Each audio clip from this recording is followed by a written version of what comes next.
Hello students, आज की video में अपन सॉफ्टवेयर इंजीनियरिंग की प्लेलिस्ट चालू कर रहे हैं। तो आज की वीडियो से अपन कंप्लीट देखेंगे सॉफ्टवेयर इंजीनियरिंग, इसके डेवलपमेंट लाइफ साइकिल, टेस्टिंग, जो डिफरेंट डिफरेंट फेजेस आते हैं, डिफरेंट मॉडल्स आते हैं, इन सबको। तो आज की फर्स्ट वीडियो से अपन स्टार्ट करते हैं सॉफ्टवेयर इंजीनियरिंग का। इस वीडियो में अपन कवर करेंगे introduction, explanation and it's evolution. तो चलिए देखते हैं बिना किसी देरी के। तो सबसे पहले अगर अपन सॉफ्टवेयर इंजीनियरिंग की अगर बात करें, देखते हैं कि भैया अपन को इसकी ज़रूरत क्या पड़ी है, कि भैया अपन को इसकी ज़रूरत क्या पड़ी, क्यों लेके आए अपन मार्केट में सॉफ्टवेयर इंजीनियरिंग को, नहीं हो पाता था। तो ये सब है।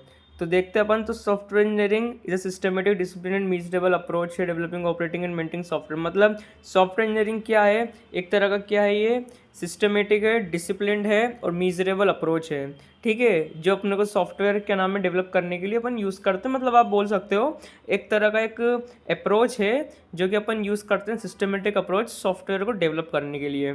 ठीक है, तो ये क्या क्या इंश्योर्स करता है, it employs engineering principle software development to ensure that the final product is. कैसा होना चाहिए अपना फाइनल प्रोडक्ट, अगर मैं आपसे बोलूँ तो फाइनल प्रोडक्ट होना चाहिए अपना रिलायबल होना चाहिए, एफिशिएंट होना चाहिए, मेंटेनेबल होना चाहिए, कॉस्ट इफेक्टिव होना चाहिए, डिलीवर्ड ऑन टाइम। इनका मतलब ठीक है, रिलायबल होना चाहिए, मतलब उसको अपन अच्छे से यूज़ कर पाए, एफिशिएंट होना चाहिए अपनी किसी वर्किंग के लिए।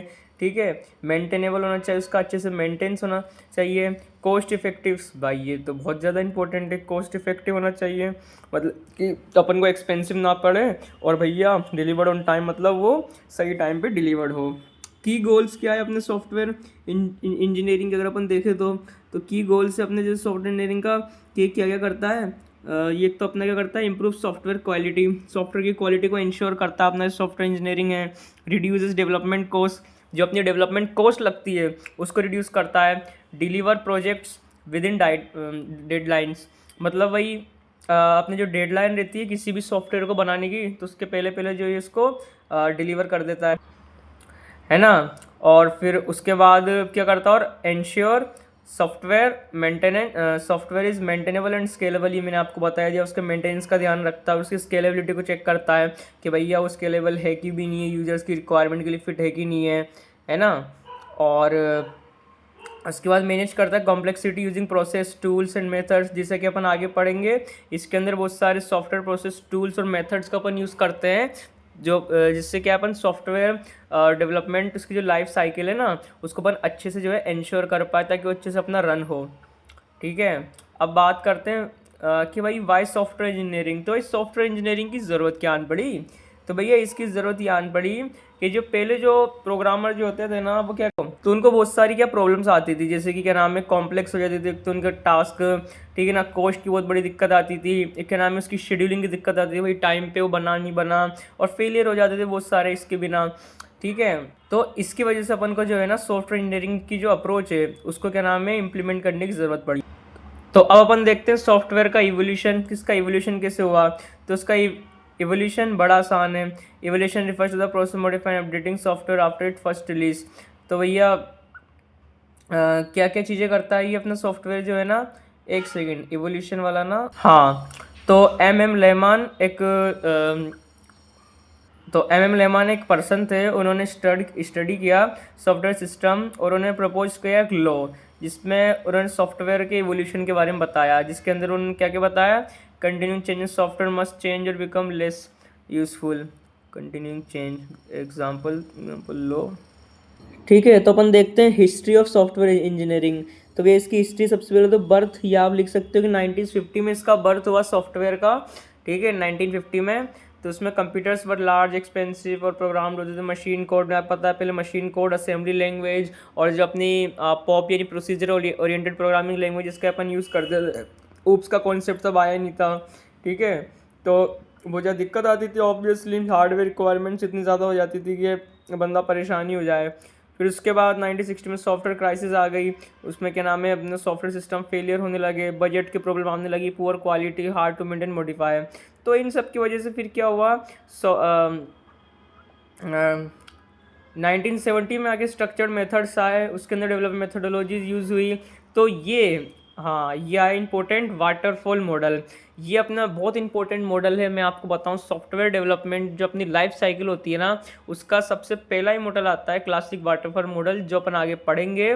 तो भाई ये आया सबसे पहले 1970s में। उसने अपने को एक स्ट्रक्चर दिया प्रोग्रामिंग का, ठीक है। जो डिजिस्त्रा एल्गोरिथम, ये डिजिस्त्रा साइंटिस्ट है जिन्होंने एल्गोरिथम भी बनाई है। और आपने डेटा स्ट्रक्चर पढ़ा हो तो उसके अंदर आप पढ़ोगे तो मतलब कि उन्होंने जो है ना, तो उसके बाद 90s 80s आया, तो उसके अंदर सॉफ्टवेयर इवोल्यूशन कॉन्सेप्ट लेके आया, जैसे lemma introduce law of software evolution, ठीक है। वही देखो उसके अंदर ऑब्जेक्ट ओरिएंटेड प्रोग्रामिंग, उसका C++, ठीक है ना, इनका क्या नाम है कॉन्सेप्ट आया। तो उससे भैया अपन का बहुत ज़्यादा आसानी होने लगी, software use modality gain importance. और 90s 90 में रैपिड डेवलपमेंट हुआ। तो यहाँ पे जो है अपना रेड मॉडल आ जाएगा। एक अपन सॉफ्टवेयर इंजीनियरिंग पढ़ते हैं, रेड यानी रैपिड एप्लीकेशन डेवलपमेंट मॉडल।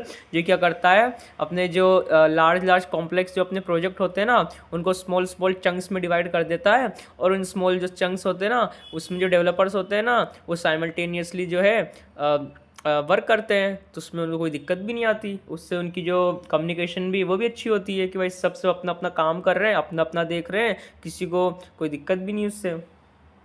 तो जैसे कि मैंने आपको बताया, बहुत सारे मॉडल्स आगे अब आगे अपन पढ़ेंगे। जैसे कि देखो स्पाइरल, जैसे कि पहला हो गया अपना स्पाइरल मॉडल हो गया, एक रेड मॉडल हो गया, ठीक है। तो सब बड़े इंपॉर्टेंट मॉडल्स है जो अपन आगे देखेंगे। और उसके बाद अपना ये जब 2000 आया तो अपना एजाइल मॉडल आया। तो agile model, agile era, sorry, तो एजाइल एरा मतलब एजाइल मॉडल भी आता है, अपन पढ़ते हैं। तो इस एजाइल मॉडल में क्या होता है, मैंने जैसा आपको रेड मॉडल बताया था ना, सेम उसी की तरह ही है, बस एक क्विक बनता है काफ़ी। ठीक है, तो बस इसकी हिस्ट्री इतनी थी। तो आपसे ज़्यादा पूछेगा नहीं वैसे सॉफ्टवेयर हिस्ट्री के बारे में, पर कहीं पूछे तो आप बता देना जो मैंने आपको बताया इस पूरे में।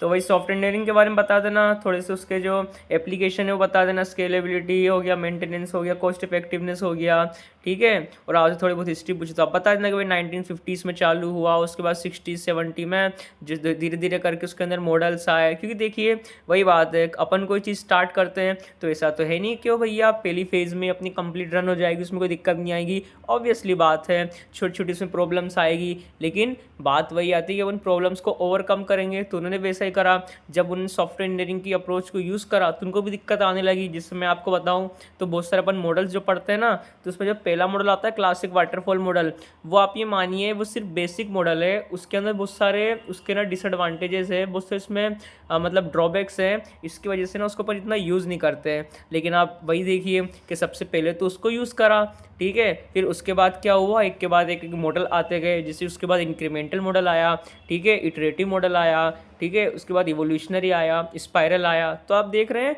कि धीरे धीरे कल के मतलब जो अपने डेवलपर्स थे उन्होंने धीरे धीरे वर्क करा एक एक मॉडल पर। मॉडल्स की उन्होंने देखा कि इसमें क्या क्या प्रॉब्लम आ रही है, तो उन प्रॉब्लम्स को उन्होंने एक एक करके जो है एनालाइज करा, उन पर वर्क करा।